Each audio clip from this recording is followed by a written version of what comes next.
April 14th, 1912. The most expensive ship ever built hits an iceberg and sinks in under 3 hours. 1,500 people die, and the world calls it a tragedy. But what if it was not an accident? What if somebody wanted that ship at the bottom of the ocean? All right, so everybody knows the Titanic story. Big ship, iceberg, sinks, people die. Jack and Rose. We have all seen the movie. But here is the thing. The movie version is not the whole story. Not even close. Because when you actually look at the real facts, the insurance, the passenger list, the warnings that got ignored, and the man who built the ship, a completely different picture starts to form. One that is way darker than any Hollywood version. So today we're not talking about the iceberg. We're talking about everything that happened before the iceberg, because that is where the real story is. Okay, so here's where it gets wild. The White Star Line, the company that owned Titanic, also owned another ship called the Olympic. And the Olympic was a disaster from the start. It kept getting into accidents, costing millions in repairs. The insurance company refused to pay. The owners were losing money fast. Now here is the thing. The Olympic and the Titanic were almost identical ships. Same design, same size, same everything. And some researchers believe, with actual photographic evidence, that the two ships were quietly switched. That what actually sank that night was not the Titanic. It was the Olympic, disguised as the Titanic, sent deliberately into those icy waters to collect the insurance money. The evidence? Workers at the shipyard noticed the wrong ship number under the paint.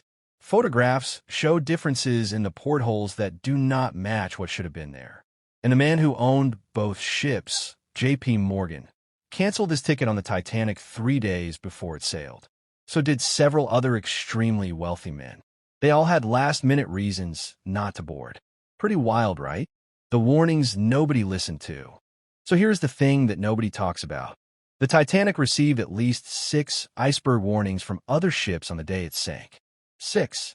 The crew knew the water ahead was full of ice. The captain knew, and the ship kept going at nearly full speed anyway. Why? Because J. Bruce Ismay, the chairman of White Star Line who was actually on board, reportedly pressured the captain to maintain speed. He wanted to arrive in New York early, make headlines, beat a record, and the captain, despite knowing about the ice, did exactly what the chairman wanted. 6 warnings, full speed, into a field of icebergs at night. That is not bad luck. That is a decision. And that decision killed 1,500 people.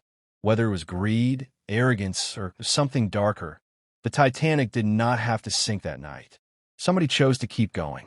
So look, here is what we actually know. The Titanic sank on April 15th, 1912. 1,500 people died. The ship had received 6 iceberg warnings and kept going at full speed anyway. The owner of the company canceled his ticket days before sailing.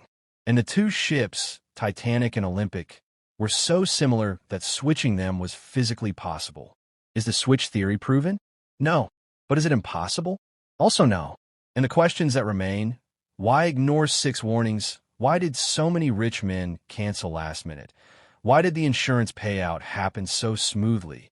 Those questions have never been fully answered. The Titanic was not just a tragedy. It was a decision, and somebody made it. That right there is exactly why this channel exists.